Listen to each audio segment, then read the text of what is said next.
ಬಹುಶಃ ತಮಗೆ ಇತಿಹಾಸವನ್ನು ಹೇಳಬೇಕು ಅಂದ್ರೆ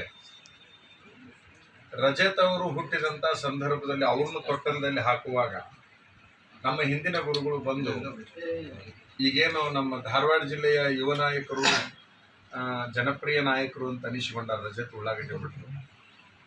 ಇವ್ರನ್ನ ತೊಟ್ಟಲ್ದಾಗ ಹಾಕುವಾಗೂ ಕೂಡ ಅವತ್ತಿನ ಸಿರಹಟ್ಟಿ ಚನ್ನವೀರ ಮಹಾಸ್ವಾಮಿಗಳವರು ಇಲ್ಲಿಗೆ ಬಂದರು. ಇವತ್ತು ಅವರ ಪಾಪವನ್ನ ತೊಟ್ಟಲದಲ್ಲಿ ಹಾಕುವಂತಹ ಸಂದರ್ಭದಲ್ಲಿ ನಾವಿಲ್ಲಿ ಮನೆಯ ಗುರುಗಳಾಗಿ ಬಂದಿದ್ದೇವೆ ಹೊರತಾಗಿ ಇಲ್ಲಿ ಯಾವುದೇ ರಾಜಕೀಯ ವಿಚಾರವಾಗಿ ಅವ್ರ ಮನೆಗೆ ನಾವು ಬಂದಿಲ್ಲ ಅಂತಕ್ಕಂಥದ್ದನ್ನು ಬಹಳ ಸ್ಪಷ್ಟವಾಗಿ ಹೇಳಲಿಕ್ಕೆ ಸಾಧ್ಯ. ಯಾಕಂದ್ರೆ ಅವ್ರಿಗೂ ಟಿಕೆಟ್ ತಪ್ಪಿತ್ತು ಕಾಂಗ್ರೆಸ್ದು. ಒಂದು ಸತ್ಯ, ರಜತ್ ಉಳ್ಳಾಗಡ್ಡಿ ಮಠರ ಕೊಡುಗೆ ಅವರು ಪ್ರತಿನಿಧಿಸುವಂತಹ ಪಕ್ಷಕ್ಕೆ ಬಹಳಷ್ಟು ಇದೆ ಅನ್ನುವಂತಹದ್ದನ್ನು ಎಲ್ಲರೂ ಮಾತಾಡ್ಕೊಳ್ತಾರೆ. ನಾನು ಅದನ್ನು ಒಪ್ಪಿಕೊಳ್ತೇನೆ. ಅವರು ಎಷ್ಟು ಪಕ್ಷಕ್ಕಾಗಿ ದುಡಿದ್ರೋ ಪಕ್ಷ ಅಷ್ಟರ ಮಟ್ಟಿಗೆ ಅವ್ರನ್ನ ಗುರುತಿಸಲಿಲ್ಲ ಅಂತಕ್ಕಂಥ ನೋವು ಇಡೀ ಧಾರವಾಡ ಜಿಲ್ಲೆಯ ಮತದಾರರಲ್ಲಿ ಇರೋದಂತೂ ಸತ್ಯ. ಕೇವಲ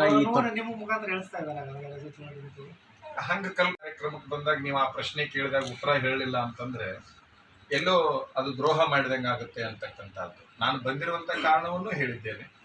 ಇದು ನನ್ನ ವಿಚಾರ ಅಲ್ಲ, ಇಡೀ ನಾಡಿನ ಜನಾಂಗ. ಹಿಂದೆ ಜಗದೀಶ್ ಶೆಟ್ಟರಿಗೆ ಕೊಟ್ಟಿರುವಂತ ಟಿಕೆಟ್ ಅನ್ನ ಉಳ್ಳಾಗಡ್ಡಿಗೆ ಮಠರಿಗೆ ಕೊಡ್ತಾರೆ ಅಂತೇಳಿ ವರ್ಷದುದ್ದಕ್ಕೂ ಕಾಯ್ಕೊಂಡು ಹುಬ್ಬಳ್ಳಿ ಧಾರವಾಡ ಕಾಯ್ತಾ ಇತ್ತು. ಅದು ಉಳ್ಳಾಗಡ್ಡಿ ಮಠರಿಗೆ ಫಿಕ್ಸ್ ಆಗಿದೆ ಈ ಸಾರಿ ಟಿಕೆಟ್ ಅಂತೇಳಿ. ಅನಿವಾರ್ಯವಾಗಿ ಒಬ್ಬ ಮಾಜಿ ಮುಖ್ಯಮಂತ್ರಿಗಳು ಬಂದ್ರು ಅಂದಾಕ್ಷಣ ಅದನ್ನ ಅವತ್ತಿನ ದಿವಸ ಅವರು ಉಳ್ಳಾಗಡ್ಡಿ ಮಠರು ತ್ಯಾಗ ಮಾಡಿದರು.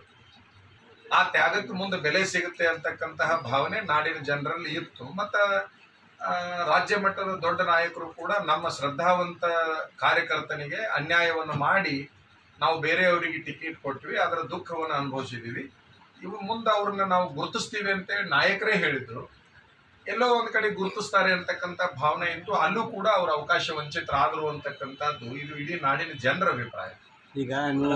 ಈಗ ಕೇವಲ ತಾವು ಕಾಂಗ್ರೆಸ್ನಿಂದ ಕಣಕ್ಕೆ ಇರ್ತೀರಿ ಅಂತಕ್ಕಂಥ ಚರ್ಚೆ ನಡೀತಾ ಇದೆ.